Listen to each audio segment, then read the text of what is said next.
Well, hello and welcome to you glorious singers and voice teachers, vocal technique lovers. We're here for another Q&A. Got my roast, but ready to have a great time. Starting with Erwin. Erwin says, last time I asked you about giving powerful belt to flageolet and whistle registers, and you told me that I should focus on precision. What did you mean, and how do you manage to sing so loudly in those registers? I watch many videos where you sing with a lot of volume and power in flageolet and whistle. Well, Erwin, that's an illusion, and I think that that will help clarify things for you. I actually do not sing with power and volume in my flageolet and whistle voice. And we often mistake quality for volume. And this happens in belting all the time. When we hear a really good belter, we say, wow, they're so loud, so powerful, when actually most of the time they're really quiet. They're really good at it, and the ear gets confused. They say, the ear says, it's good, it must be loud. It's actually usually the opposite. It's precise. And that's why it sounds good, but it isn't necessarily loud. So long story short, my flageolet and my whistle are actually quite quiet. I'm just, I would say, pretty good at them. So focus on precision, not volume. Next, Smaragda 655, greetings from Greece. I'd like to ask you about the role of the pelvic floor in breath support and management during singing. Also, are there different types of vibrato? Is there any kind of test or assessment we can use with the singer to identify what might be influencing their vibrato? Okay, a few things here. So the pelvic floor, some singers, particularly female singers, will feel that a lot more than male singers because there's sort of more room, there's more space between the hips. It doesn't play a major role because it's very subtle musculature, but it has, I think, a lot more of a mindset role than an actual physical role. When we think of the air initiating from the lowest place in the body, that is really going to influence its efficiency. So if I'm thinking my breath is coming from sort of here, well, that's not the lowest place in my body. What about the low abdominals? Yeah, that's great. Or if the pelvic floor has either a mental or a subtle physical role in helping you get the air to be low in the body, that's where it gets its value. As far as vibrato, there are many different types. The main type is fold level vibrato. That's the one that we want. The ones that you don't want are easy to assess. You don't need a fancy test. There's laryngeal vibrato, where we have too much up and down bobbing of the larynx. We've got extrinsic vibratos, like when we have the jaw shaking or the tongue shaking or the head shaking. We can see that and we want to reduce that. There is diaphragmatic vibrato, where we have a sort of breath pulse through the vibrato. We don't want that, but you can kind of hear a little bit in the vibrato. There's a wobble, too slow of a vibrato. That one we want to speed up. And there's the tremolo, the rapid fire, almost billy goat kind of sounding vibrato. It's not quite vibrato. That's the one where we want to bring it back to a up and down pitch movement. So that's a breakdown of the types. And luckily, like I say, the wrong ones are pretty easy to identify. You don't need a special test. You can hear it or you can see it because they're so different than the true fold level vibrato that we're looking for. Next, let's go to Ruman. Yeah. Hi, Justin. Singers like Michael Jackson, Ariana, they are told to talk in a higher register so they don't harm their voice. Is using too much chest voice harmful? What's happening automatically? That's a really good question. Really like that one. So, you know, Michael Jackson voice is this sort of voice. It's a lighter, sort of head dominant mixed quality. And I know that Ariana uses that as well.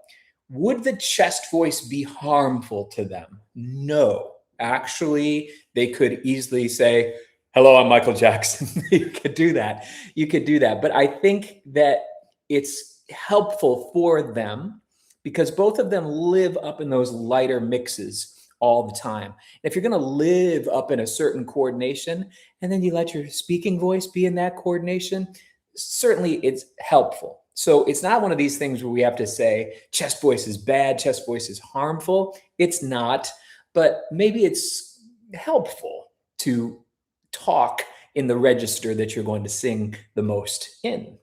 Yeah. Now, Luis, voice teacher from Spain. Awesome. Hi, Justin. I have a question about the 𝗟𝗶𝗀𝗀 sphincter narrowing and twang. I was recently introduced to a training course where the idea was narrowing the 𝗟𝗶𝗀𝗀 sphincter by tipping the epiglottis backwards and downwards. It might also be possible to achieve useful narrowing by moving the epiglottis forward, though it's through its relationship with the tongue. For example, protruding the tongue out while sustaining a vowel can make it sound louder, brighter, and more metallic. One proposed explanation is that the tongue pulls the epiglottis forward and changes the 𝗟𝗶𝗀𝗀 configuration. Have you seen any pedagogical evidence that useful 𝗟𝗶𝗀𝗀 sphincter narrowing can be achieved in this way? And more broadly, do you think that training twang can be problematic for some singers? Yeah. Okay, great stuff here, Luis. Twang is produced at the epilarynx, that's above the larynx. And that is the epiglottic area, the 𝗟𝗶𝗀𝗀 sphincter. Twang is some combination of a raised larynx, the epiglottis being pushed backwards by the tongue, not forwards, backwards by the tongue, and a pharyngeal wall narrowing. So basically just think of this area getting very small. And so if I talk with that area very small, I get this voice right here, which is twang. Okay, great. But what about this idea of the tongue extension? That. I would not think that if the epiglottis moves forward in that configuration, that that's what's producing the twang. I've never seen any evidence for that, and that doesn't really make sense because that would be sort of opening the epilarynx, not closing the epilarynx. However, pushing the tongue forward encourages the larynx to lift up. Really makes it want to raise. And when the larynx raises up, there we go. There we get our twang. So normally we don't need to do that with our tongue to get the twang, but I can also do it that way and it will raise the larynx. So now you see it both ways. But then broadly you're saying, is this bad for singers? Nothing is bad or good. It's just how we apply it. When we do twang, the instrument is shrinking and the vocal folds are going to get pretty tight together. That's nice because there you have really easy compression, really easy to make a solid sound versus a breathy sound. So that's good if we're trying for the efficiency of compression and we're using twang as a tool. But now think of it another way. What if our singer is already too tight? Because many singers are tight on the fold level already. Then is twang going to help them? I don't know. It could be risky because now you're adding tension on top of tension. So I don't think that twang is bad. It's a very helpful tool, but please know what it does. It shrinks the top of the larynx, it raises the larynx, and it tightens the folds. If there's a benefit for you doing that, go get it. If you're already doing too much of some of those things, maybe we try something else. Nice stuff. Now let's go to Earnest Vocal Coaching. Hi, Justin. Is there a level higher a mix can't go anymore? I hear some singers call a sound right at the top of their range a mix, but I'd call it a reinforced head voice, or falsetto. Yeah, exactly. So yes, there is a limit to a mix where after the mix is done, then we're into falsetto, head voice, or reinforced falsetto, reinforced head voice. Where, though, is the question? Well, let's take a little investigation here. For men, I think about the highest I ever see a mix going is something like an F5. Oh, maybe G5, but that's so high for a mix, but it's possible. It is possible. For a female, I have definitely seen C6. I mean, if you can do C6, what else do you want in your life? I mean, it's so fantastic. So we'll rest there, around F5 for males and around C6 for females. And then it's like flip to head voice, for the love of God. All right. But I'm just telling you what's possible. And it takes a while to achieve that. But yeah, that's what it is. Okay. Jeff Ralston 450. Some days I feel like I can sing almost anything. Some days I feel like I've gotten nowhere. I've been studying about 3 years, and my teacher says vocal progress isn't linear. Any advice? Yeah, I think your teacher's right. The vocal journey, if you are studying and you are working and applying yourself, your teacher's so right. The vocal journey definitely looks like something like this.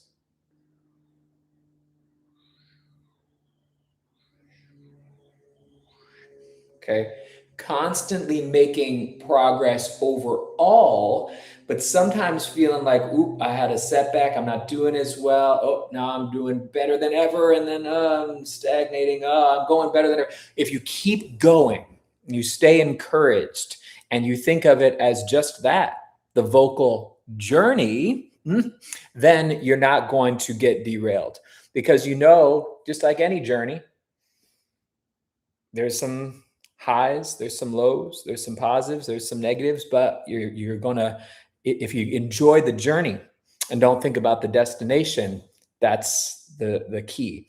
I promise you, you're making forward momentum, but on those days where you feel like you're stagnating or even making a step backwards, try to know that that's normal and that's okay. It's a part of the process.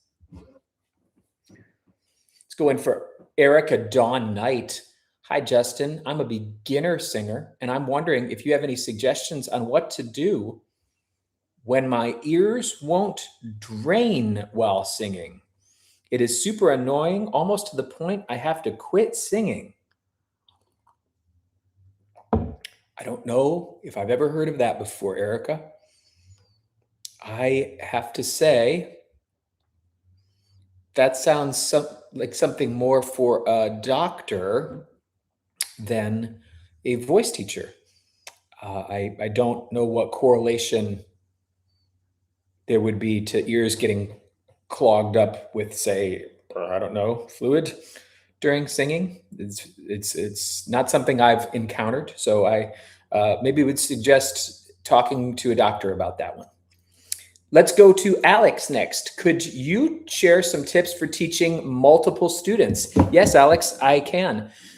With vocal technique, it only applies to groups of one because you could have a group of 2 and have exercise number 1 be perfect for student number 1, but the same exercise is the exact wrong exercise for student number 2. So we can't apply vocal technique very well to groups, but here's what you can do. You can do a group class in which, let's say you have 2 hours and you have 8 people in the class. You can do the first 15 minutes, let's say, with some general warm-ups and making sounds and getting everybody going.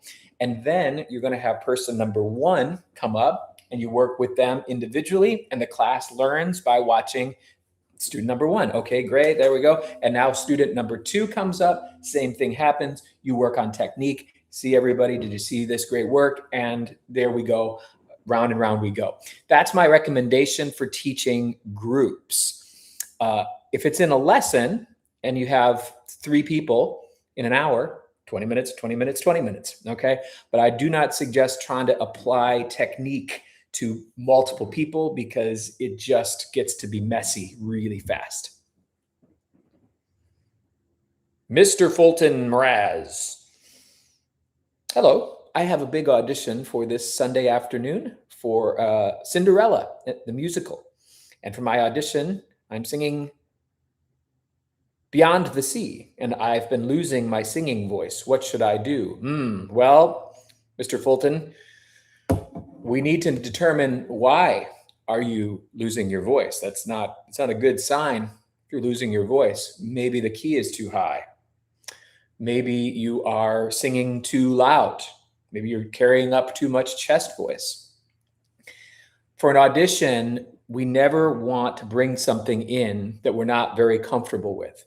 So the fact that you're losing your voice means you're probably not comfortable with this. Your options are lower the key, choose a different song, or pinpoint what in the song is causing this fatigue. And is there anything you can do on your own or with a teacher to reduce that? But at the end of the day, we need you to go in that audition with a song you feel very confident in. If you need to pick an easier song, there's no shame in that. You can have a really successful audition singing a song that's really easy for you. Much better to do that than bring something where you're struggling.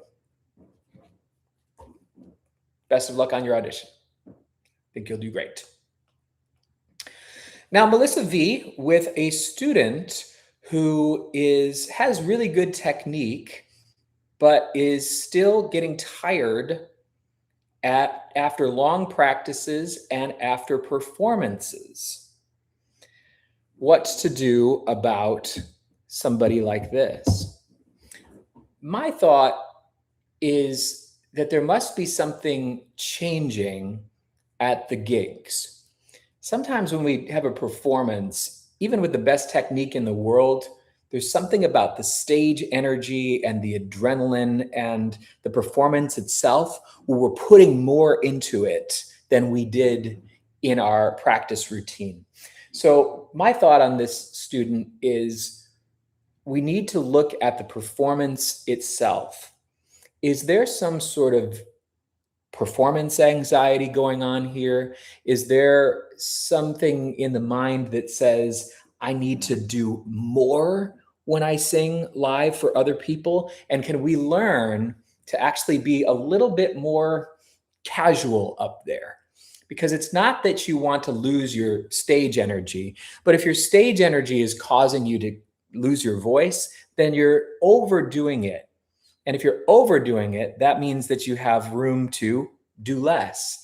So I wonder with this student if we can address ways to make it less of a big deal in the mind to be on stage, or sit back in the voice, not project so hard or so loud, or maybe even take the stage energy from an 11 down to an 8.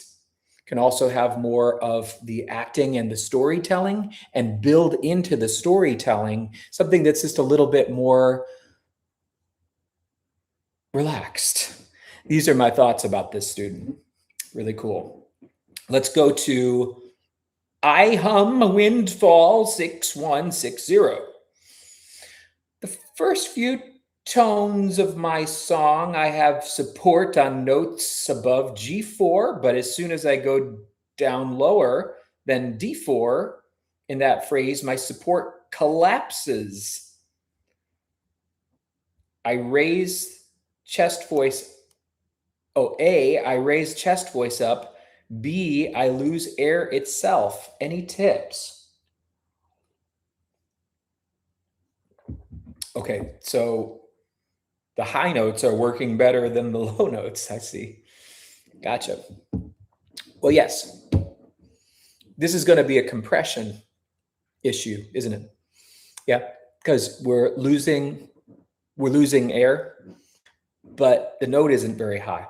So that's indicating that the folds are kind of falling apart a little bit. We're going to have to address it from a compression standpoint.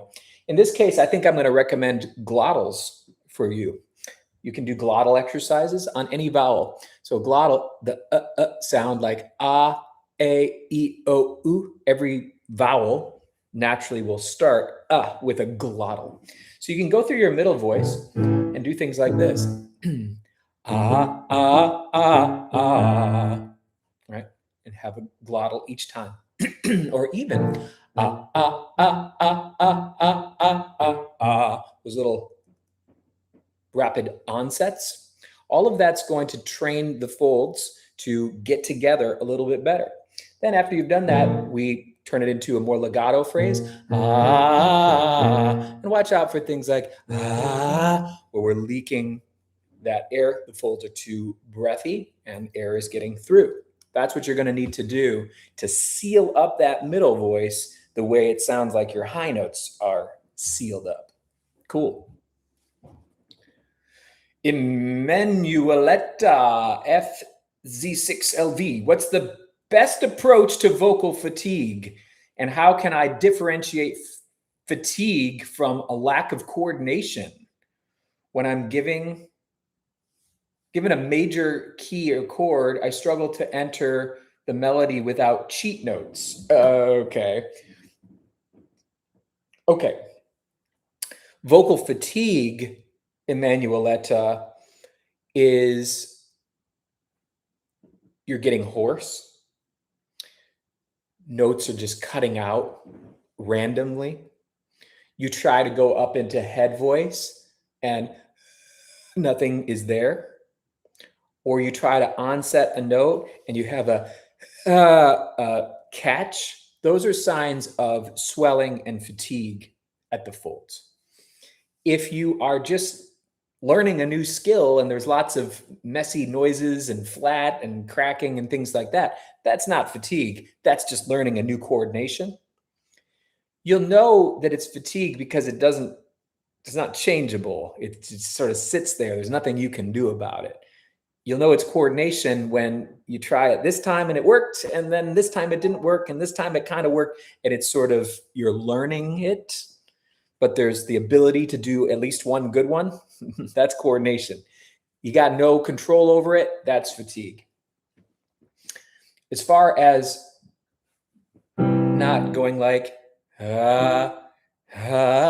scooping up, you can try to use a dart throw or a point and like go right for it. Don't let yourself, but go right on the note. You can do a physical gesture to help you go right on the note. If you're still struggling, you can do something above the note coming down. Since you sounds like you've been scooping up, try coming down to the note.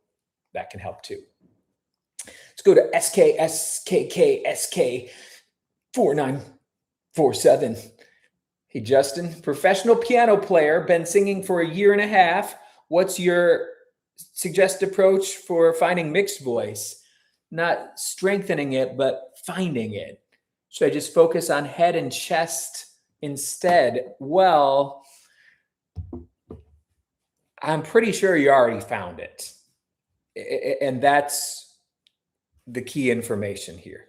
Mix is not some mystery sound, some holy grail that we have to, search for. Everybody has a mixed voice. A mixed voice is just, we'll call it something lighter than your chest voice, right? It's still chest voice, but a lighter version. So not you full out, but that right there, that's a mix. So I think you're overthinking it. You already have your mix, but the question is not do you have it? The question is, how skilled are you with it? And that's what you need to work on.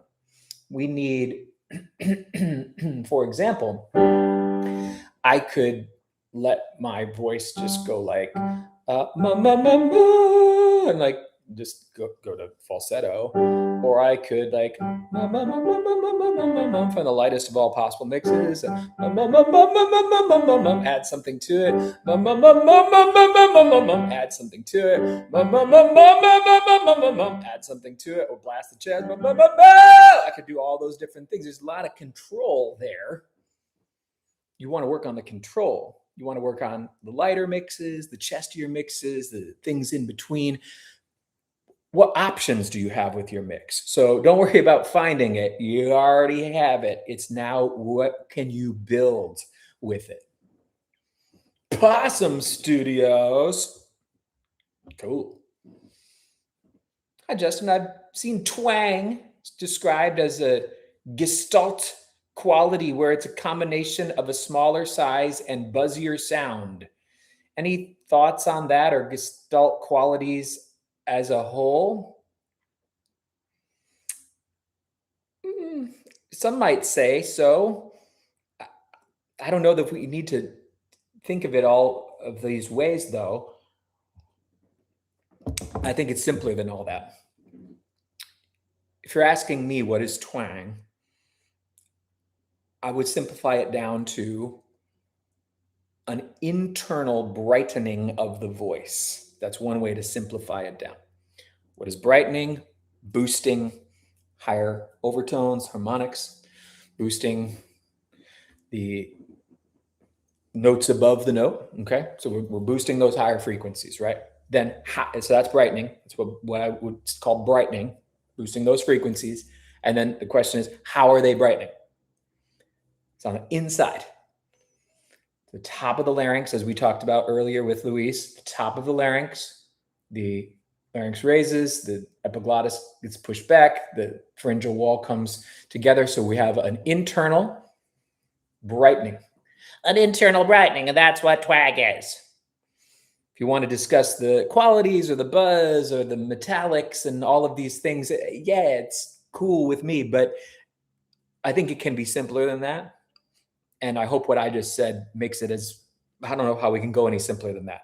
But there you go. That's a little look at the realities of twang. 𝗏𝗏𝗀𝗏 gesang. Hey, Justin, thanks. You're welcome. Could you explain again what belting is? What would be a good way to learn to belt? And how high can you sing with a chest dominant mix? Okay. So belting is actually quite complex. It is the intentional drag upwards of various registers. So you can take chest voice, drag it up. You can take chest dominant mix, drag it up. You can take a head dominant mix even and drag it up. So you're taking a certain coordination of the voice and you're taking it up, up, up, up, up. And when it goes up, it takes on a stronger quality. How would you learn to do it?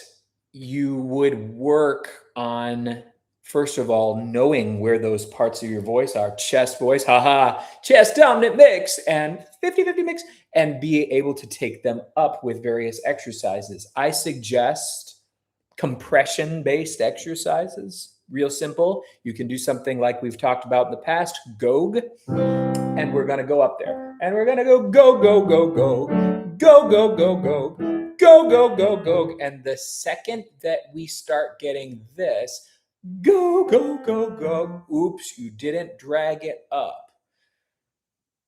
It's got to be go, go, go, go. And using that G consonant, wonderful trick to stay in that register and drag it up higher and higher and higher. Okay. We try to do this without getting too loud. That's the trick, because once you start go, go, go, go, go, go, yelling it, you're really forcing your voice around, and it's not the right way to do it. You can do it a little bit to get going, but you want to get away from the volume push as soon as you can. And then how high can I sing with chest dominant mix?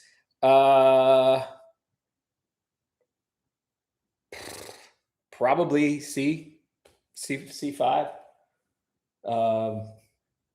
Yeah, that's what I'd say. How high can one sing in chest dominant mix? That's about it for guys. For ladies, probably about F5. All right. After that, because one can mix higher than the C if you're a guy, or you can sing higher than the F if you're a lady, but it's not going to be chest anymore. That's awfully high to drag a chest quality. All right. Okay, Erica with a follow-up. This is interesting. Okay, it's like my ears won't pop. It's not all the time, but some days it starts happening, especially when singing dark vowels. It's like my ears won't pop. But the question is, why do they need to pop in the first place? This is not something I think I've seen before. I really, unfortunately, don't know how to answer this, because it really, I still would ask a doctor about this, not because there's like something like wrong with you, but because they might have the answer. Like maybe even an ENT could give you, because they're a ear, nose, and throat doctor. They might have the answer to this, but I do not. That is not one that I've encountered. And I don't have a fix either. I'm sorry. Calvin Lim, sh idol 5. Is it advisable to sing loudly without a microphone when singing in church as backup to the main stage? Oof. Will it cause vocal fatigue, swollen throat, and hearing loss in the long run? Not hearing loss, but it's not a good idea. Okay. We're either acoustic or electric. We are not both, right? So meaning if all these people on the stage are mic'd and then you're not mic'd trying to keep up with them, no, you can't.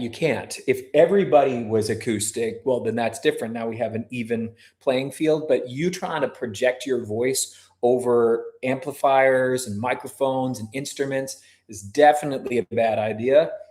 I do not suggest that. Yes, it will definitely cause vocal fatigue.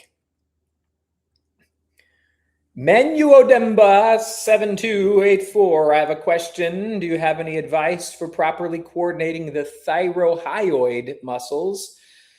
I somehow got one to stretch, and now I have vocal freedom on the one side of my larynx without knowing how I did it.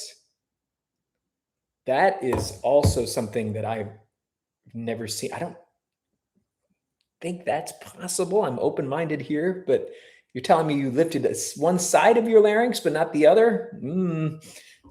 That's very unusual. I don't think I've heard of something like that before.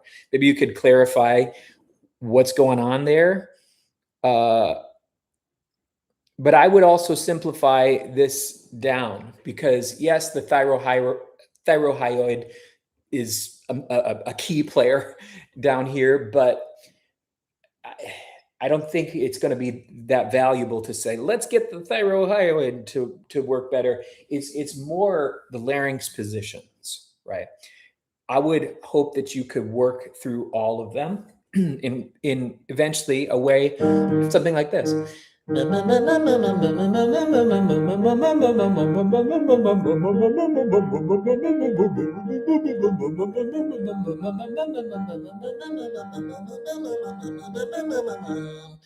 So, being able to sing the notes in any of those coordinations. You don't have to do that exact exercise. What that's highlighting is the ability to sing all the notes with this larynx, this, and then back. Once you can do that, then it doesn't matter if we're talking about, the omohyoid or, the thyrohyoid, like they're all getting worked. We don't have to say, let's work this one, let's work this one. You can simplify it down to how good am I at the different larynx positions in my voice? How much command do I have over that? That should solve your issue and everybody's issue when it comes to larynxes. 𝗙𝗓𝗪𝗧. What I find myself struggling with is intonation. I'm good with pitch. I can sing slow scales well, but when it comes to a song, it gets messy and uncomfortable. Might I lack an agility skill?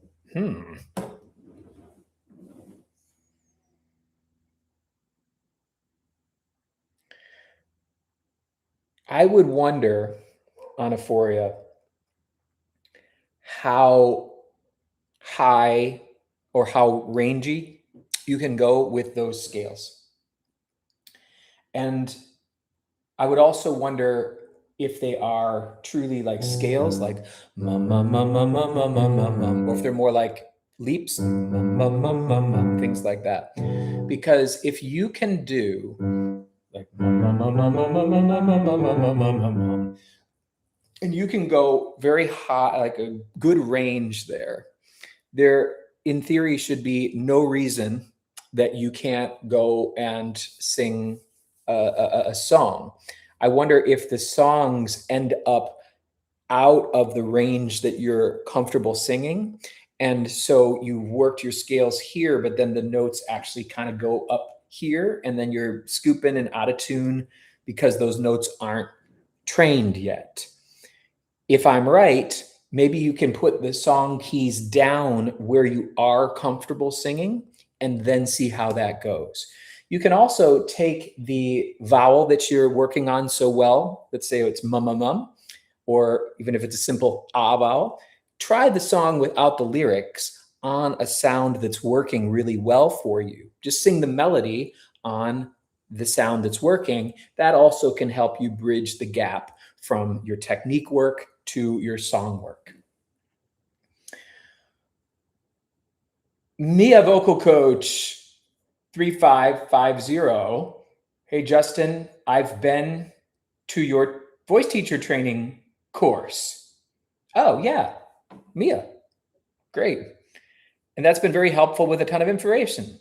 However, I'm missing an important part, working with songs and making micro changes where I can start learning working with songs and making micro changes. Where can I start learning about those things? I feel like a complete beginner and insecure about my teaching abilities. Well,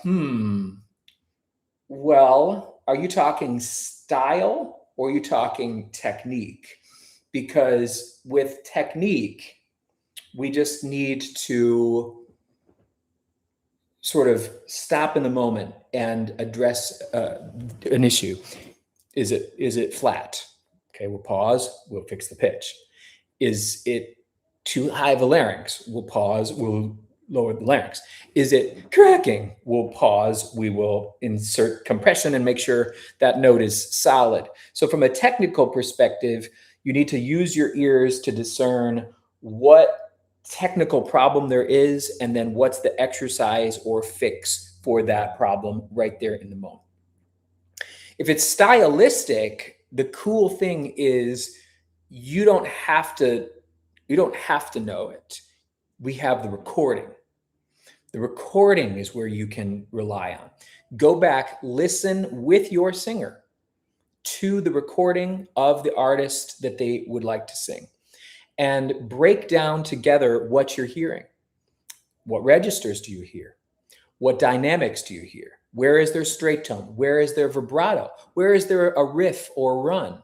Where are there certain ways that they pronounce the words or the vowels?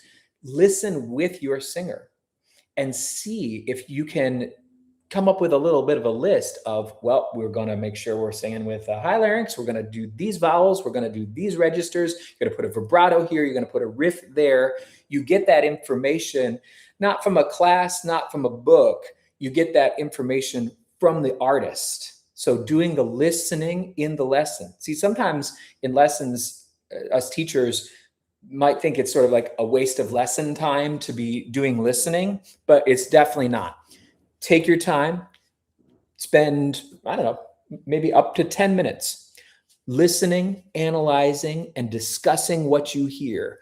That's where you're going to get those clues and details that you really don't have to take it on yourself to just be guessing. Go to the artist. That's where that information is. Molar book. Hi, Justin. One note, it will rasp, and below and above will be clear. Oh, why is one note raspy and above and below is clear? Sorry to say it, but that's probably something on the fold level, a bit concerning. Honestly, that's the telltale sign of some sort of vocal fatigue or hopefully not, but vocal damage. But uncontrollable rasp on certain notes is a sign that you've got something rough happening at that spot on your fold. So that's something, honestly, to go and see an ENT about. You can always do good therapeutic exercises, SOVTs, nasals, trills, fricatives, sing with the straw, oo vowels, e vowels, all that good stuff that can help. But if it's truly uncontrollable, I bet it's something else going on. I will get some help.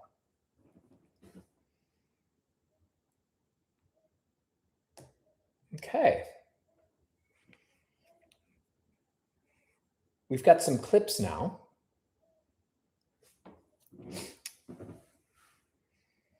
From Mon Ami Guinée.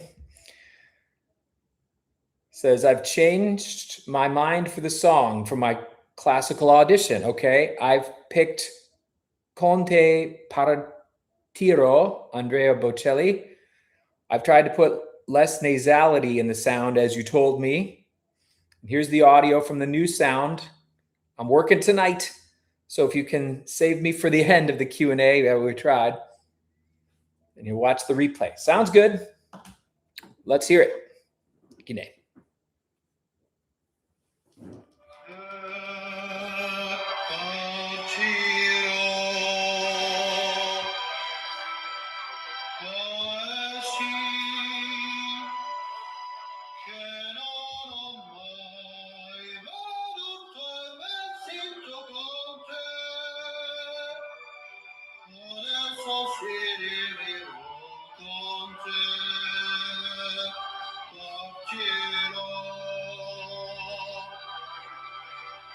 Suonavi per mare e io lo so, non esistono più. Con te io rivivo, con te partirò. Suonavi per mare che io lo so.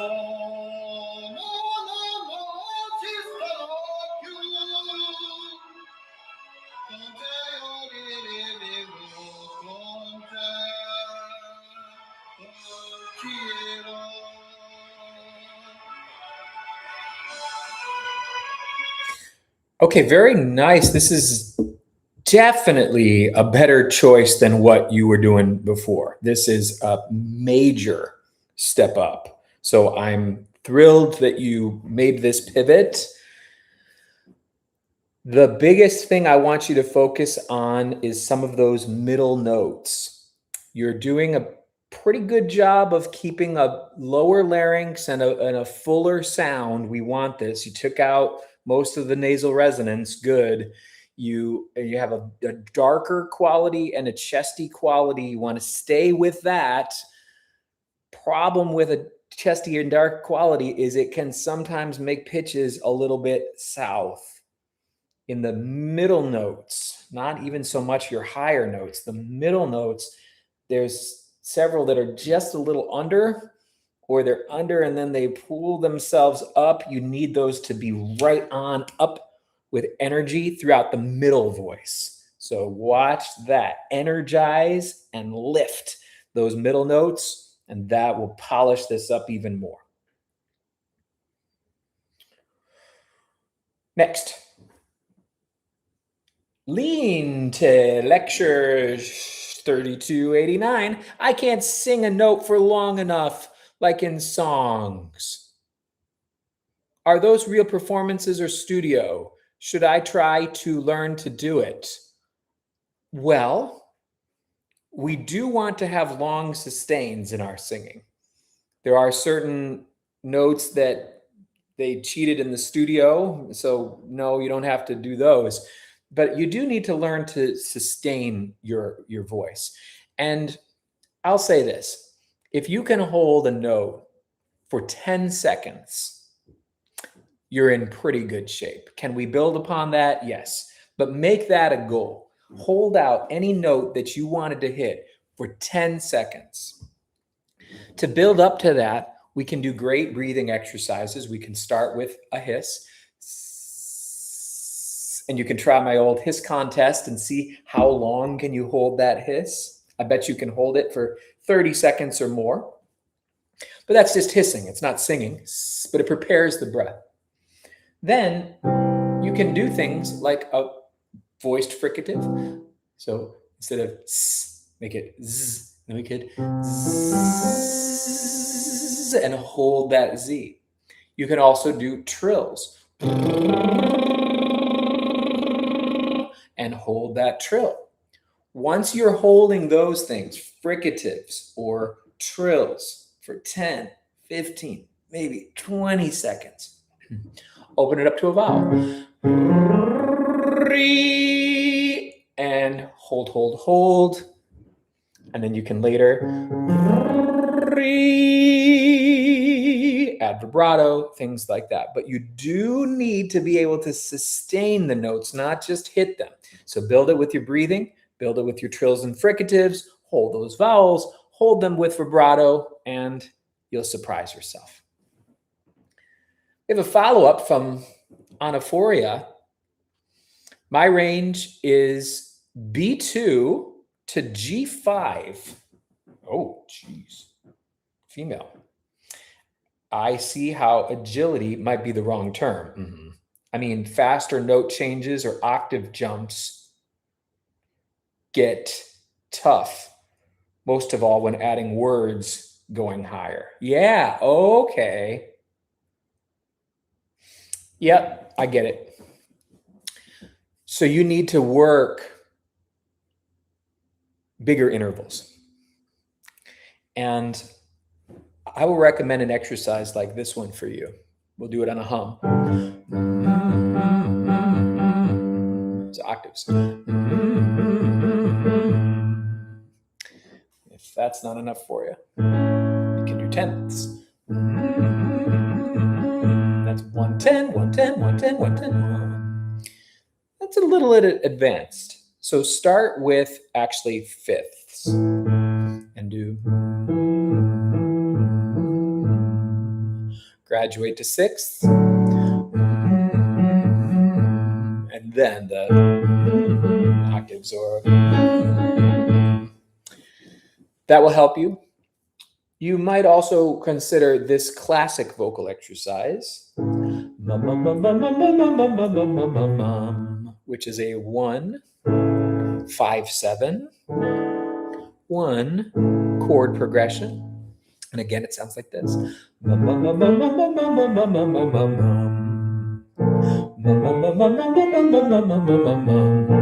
That has jump, jump, jump, jump, jump, jump, jump, jump, jump, jump, jump, all those little jumps, and will help you coordinate those fast moving. I don't know that agility is a terrible word, but it's agility on intervals. Like, can you move quickly on the intervals? And then 𝗙𝗪𝗧, same note that I gave before, do your song on the vowel or sound, mum, for example, do your song that way after the practice I just gave you, and then put the words in. You should be in good shape. Now, follow up from Raum. Thanks. What can I tell my female students on how long it takes to learn belting or to develop a strong upper chest voice, especially if they have naturally a lighter, higher voice? What's your experience? You know, it doesn't matter female, and it doesn't matter lighter and higher, you can get the belt in one day. One day. I don't mean a perfect, refined belt. That takes years. But I mean from no belting to belting, that can happen in one lesson. Most of the time, it's not because people can't, it's because they won't. They've identified themselves with something lighter and prettier and more beautiful, and they don't want to get into that voice. They can, they just won't. So you have to convince them to yell it out there. Hey, how you doing, friend? Yo, and call it out into the distance. And then we're going to do hey there, right? Yo, yo, that sort of thing. Get them speaking it, shouting it, and then singing like that. We can do it one lesson. Happens all the time, but it's a mental barrier. They don't want to hear themselves do that. And so they want to stay safe. They want to play it safe. They want to do what they're used to, staying in that pretty light voice. You have to convince them to make a bold sound. Now we have a clip from 𝗖𝗄𝗋, and I'm going to call 𝗖𝗄𝗋's question here the tale of two mixes. 𝗖𝗄𝗋's been struggling with essentially this dilemma. He can raise the larynx and open the mouth and carry chest voice up, or he can narrow the mouth and lower the larynx, but chest voice gets kind of stuck. So he's wondering in this clip what to do about basically both of those things. And we'll listen. Hey Justin, here's a quick reminder of the two mixed methods about the first passaggio. The first method and the second method. Now, two references for my question. First, here's what I mean by too bright on the first method. And here's a more neutral larynx on the first method, as I've heard in these pop/theater singers. Second of all, here's forcing pure chest versus mixing but with a higher larynx. Now, this clip here references parts of my written question. It won't make full sense without fully reading the entire question first, so please do that after watching if you haven't done so. Thank you so much. Yes, I read the full question. It is very thorough. I'm going to address the tale of two mixes one by one. Mix number one, the problem is you have too high of a larynx, right? You want the mouth, you want the mouth, you don't want the high larynx. So, can one drop the larynx and still have the mouth open wide? Yes, absolutely you can. It's a challenge, but you can do it. That's what you would need to do to polish up round one. What I would recommend is we actually start with a neutral mouth. And then what you're going to do, let's use that mum that I've been doing today. You're going to go up and right in those notes where the larynx has been high, instead of instead of something like that, we're going to get that mouth out of there and now the larynx is high, right? That was the point. Got it. Okay, cool. Mouth is out of the equation. Larynx is high. But now we wanted to lower the larynx. So we'll do it. We'll go all the way first. All right, great. Too much though. Well, there's something kind of neutral.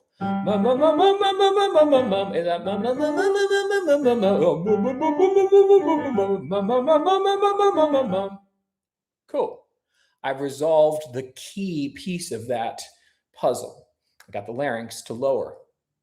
Now, I can start to bring back the mouth stuff without changing the larynx. So I found the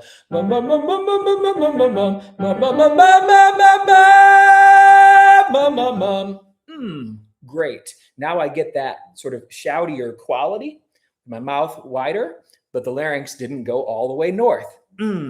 Mix number 1 solved. Now, mix number 2, taking chest through a low larynx.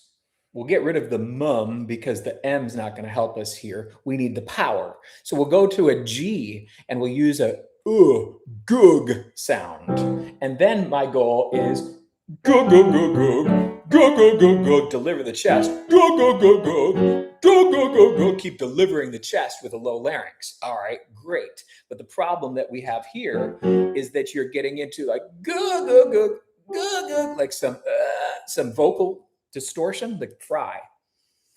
So that shows us something that we've talked about in the past, 𝗙cie, is too much adduction. So now that G is not going to help me. The moment I went from gug, gug, gug, gug to gug, something like that, we know there's too much squeeze.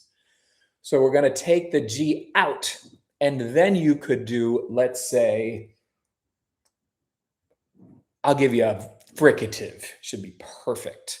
Like, shoo, shoo, shoo, shoo. The shh is going to get the folds to stop doing like that, and you're still going to deliver the chest voice. Shoo, shoo, shoo, shoo, shoo, shoo, shoo, shoo, and take it up there.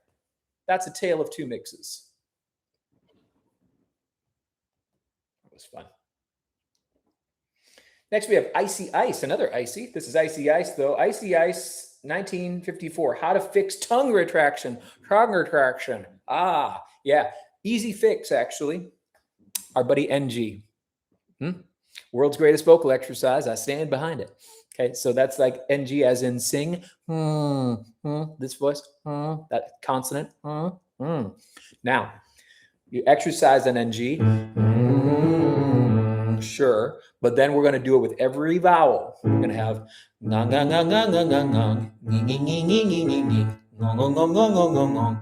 etc., etc., etc., all the vowels, and then after that you go back to your pure vowel.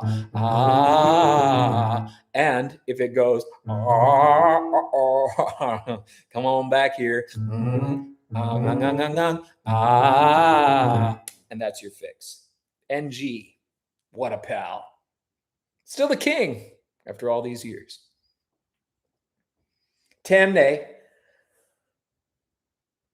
𝗪 9268. What are some career paths as a hobby yet semi-serious singer in the US? Like a realistic scenario. As a hobby yet semi-serious singer. Career paths.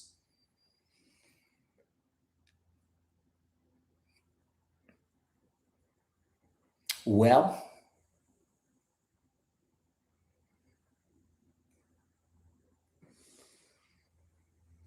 I would probably think that one of your best bets would be to look in your local area for places where they hopefully hire musicians at like restaurants and bars and places where people want music to be sort of not where they have to like watch and clap, but it makes for a wonderful ambiance. I've had several singers do quite well doing this. One guy comes to mind, and I really admire him because he's in his 70s and he's like a grandfather, and he gigs like 3 times a week. And like, he's not a professional, very good singer, but he's a hobbyist, and he plays this guitar and he sings, you know, these covers like James Taylor and all this stuff. And he gigs, and he plays at this restaurant and at this place, and he makes some money doing it. And it's like, that's awesome, because he's not a professional singer. He's not a professional musician, but he just has tapped into like his local community. And he's one of the go-to guys when you want like nice music to listen to. He's there. So I would start with that. look in your local community and see, is there a place where they would like there to be singing happening? Here in my hometown, there is like a brewery, and they have like an outdoor place where people drink beer, and there's like all the time musicians playing there, and I know they pay those musicians. So even in my own town, we have that. So that's something that you might want to look into. Really cool questions today, folks.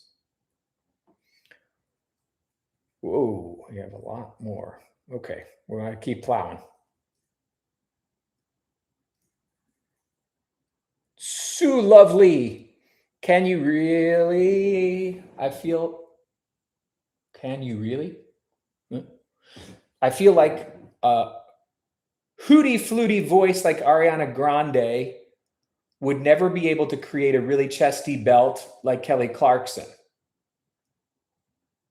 Oh. No, she could. She could do it. I know Ariana could do it. And here's how I know. We did one of our singer analysis. You can go back and watch that episode about Ariana Grande. It's on our channel. And my talk about Ariana was her imitations. And if you've seen her on, say, Jimmy Fallon, and she imitates Christina Aguilera, and she sounds just like her, and she carries all that chest up there and belts the heck out of the thing. She can do it. That's not her sound. It's not her vibe. But if she wanted to, she can do it. She can do it now. So what one often does with their voice, what they choose to do with it, is different than what they are capable of as a whole. So nope, actually, you'd be surprised. Go back and check that out. Okay, this is the clip of Mueller book.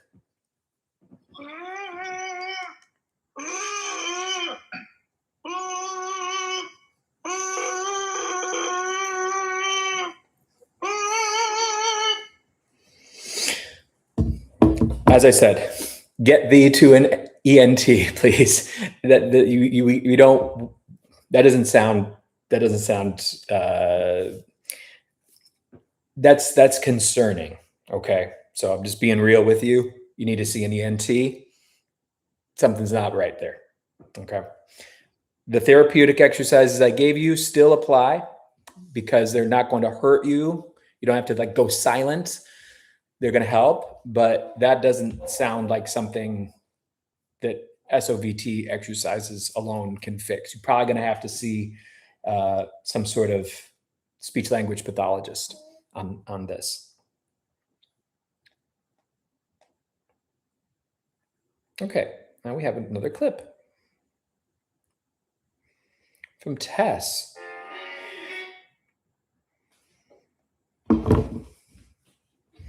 Let's take a listen first, see what it is.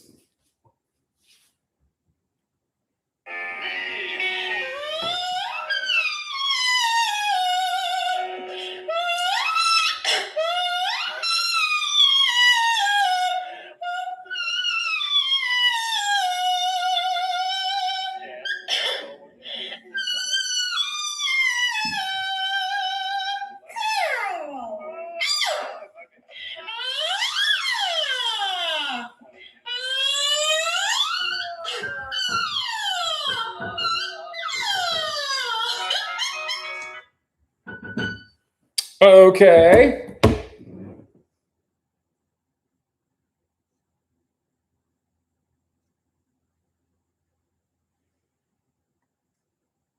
Gotcha. Here's the answer. I see what you're asking. There's much to this, but I see what you want. Decompression. That's what you need. It needs to be breathier. You're getting caught there. So there's a sort of the glottal part of the folds. When we get that high, everything's such a fine-tuned finesse game. We're playing with, too tight and we get like a glottal, or we get like a catch, or we are too far apart and then we don't get any sound at all. It's got to be sort of just right there. Your erring on the side of compression. You need to err more on the side of decompression. So you can take H's up there, and instead of this exercise, do like, oh, geez, that sort of thing, and then open it up later time. But the H is going to be the solution on that. Add decompression. Now we have a clip from Valentine. And let's see how that goes, and then we will address these points.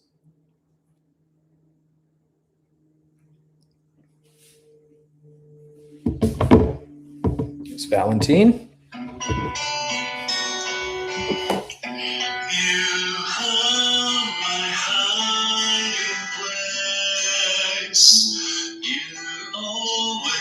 Fill my heart with songs of deliverance. Whenever I am afraid, I will trust in you. I will trust in you.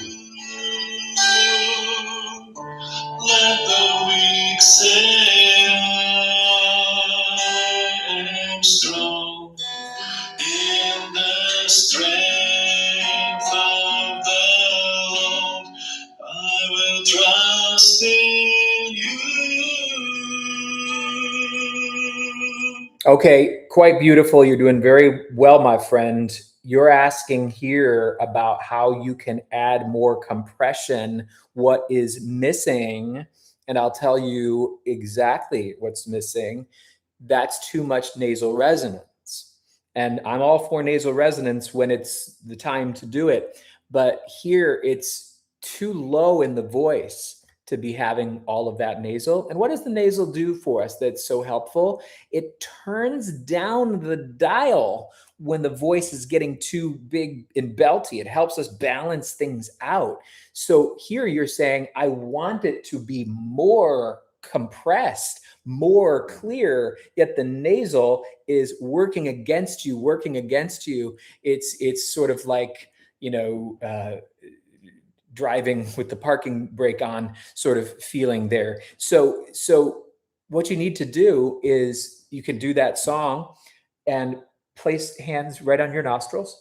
And if you feel like trust in you, you feel like there's a going, we need to make sure it's trusted you. Like you don't feel the vibration here. So you actually need to reduce that nasal resonance, and then you're going to be in great shape. Tess follows up. Tess was the very high singer a second ago. I can barely hit E6 on the hoo-hoo. The breathier I go, the less notes I can hit. Exactly. So that's showing you actually that it's correct, right? Because this thing that you were doing here, it's sort of a cheat, we could say. And so you need to trust the form, trust the form, trust the H, trust the decompression. And just if it's E6, live at E6 and try to get to F6. And then once you get to F6, and you will, live. And then we're going to be at F#6. But we can't cheat it with the glottal stuff, because then you're going to run into what you're facing there, which clearly is cool, but it's not working for you, right? So follow the right form, right? Like another example, everybody can belt a few extra notes if they push, well, right? But then you're pushing. You see what I mean? Like we don't want to invite suboptimal techniques for the sake of a few extra notes. Okay, next.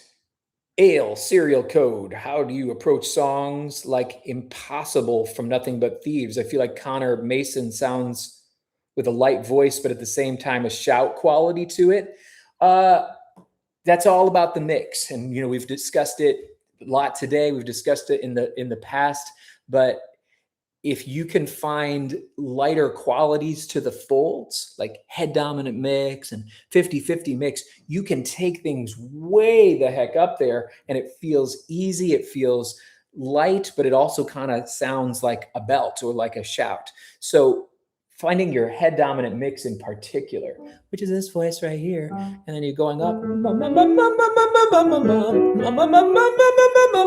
go sky freaking high, but it's at the end of the day, just a teeny bit of chest voice. That's the thing to be working on. And this is our last one, a clip from 𝗙ощ. Nope, 2 more.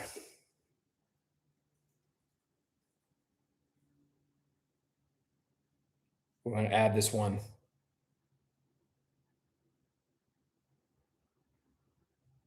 Yeah, but first, 𝗙ощ. 𝗙ощ says, hello, sir. Last time when I asked about a breathy voice, you told me to sing in chest voice. So here's my clip. Have I improved? I'm in my early 20s, and due to financial issues, I'm unable to learn music formally with a teacher. Oh, that's what we're here for. Is it possible for a person to learn and become a professional? Yes, it is possible. There's been many people who've become professionals without having a teacher, without having the money. So, keep working hard. But we're going to listen to this clip from 𝗙ощ here in a second and tell you what your next step is, all right? And then we just have one more question after that.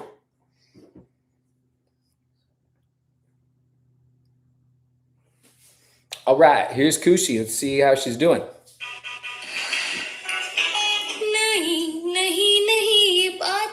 ये बातें हैं पुरानी,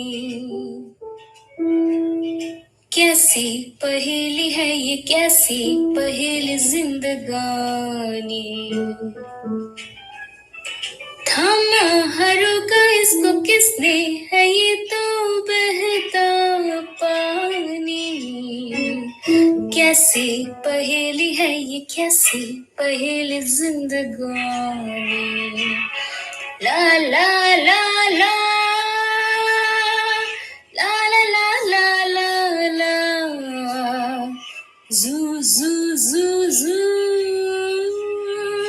zuu zuu zuu zuu zuu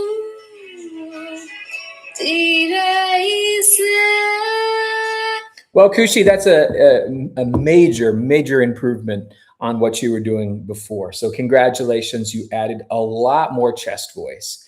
I think you can experiment just to have all the options with even more chest voice than that, even if it doesn't sound so great, just to be able to do it. Make sure you have a really strong chest voice. Then work on all of those mixed coordinations, work to stretch your range up high up into flageolet and head voice, work all of those mixed coordinations below there, head dominant mix, chest dominant mix, make sure you have all the options, and then work on singing many different styles of music, different artists, different genres, just so that you have a really rich stylistic background. And that should get you pretty far. But that was an amazing improvement. Little follow-up from Valentine. He wants to know if it was a higher range, would his amount of nasal resonance be all right? I don't know. That was a lot of nasal. It'd have to be a lot higher. I will work to see if you can turn the nasal off completely. As much as I love the nasal, we need to be able to do it without completely and then with subtlety. So work right now to get it out of there, see how that goes for you. But here's the last question for today, folks. I'm curious, is there any acoustical space you wouldn't like to sing in, Justin? Is there a space where one can't make singing sound nice in? Yeah, I wouldn't want to sing in the middle of a field. right? Like a cornfield or something, because then the sound is going out into nowhere. There's no resonance at all. So that's not so good. And frankly, the times I've been in the studio, I don't love the studio. I don't love singing in flat booths and things like that. That can be sometimes a challenge. It's something you have to get used to.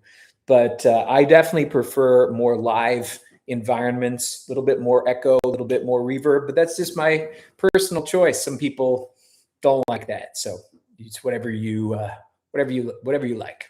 Now, folks, we're going to be back in September. We'll do more work together, but I want you to stay encouraged, stay positive about your voice. Tell yourself something that you love about your singing today. And we're about ready to give you some good stuff. I know you've been waiting. We got a Voice Lessons to the World episode lined up. So, hey, stay tuned for that. It's been a little while since we released one of those. And we'll be hitting you with Bruno Mars. And we'll be hitting you with Bonnie Raitt and some other special surprises in the works. But thank you for all your support. Thank you for your great singing and great teaching. We'll see you again soon. Take good care.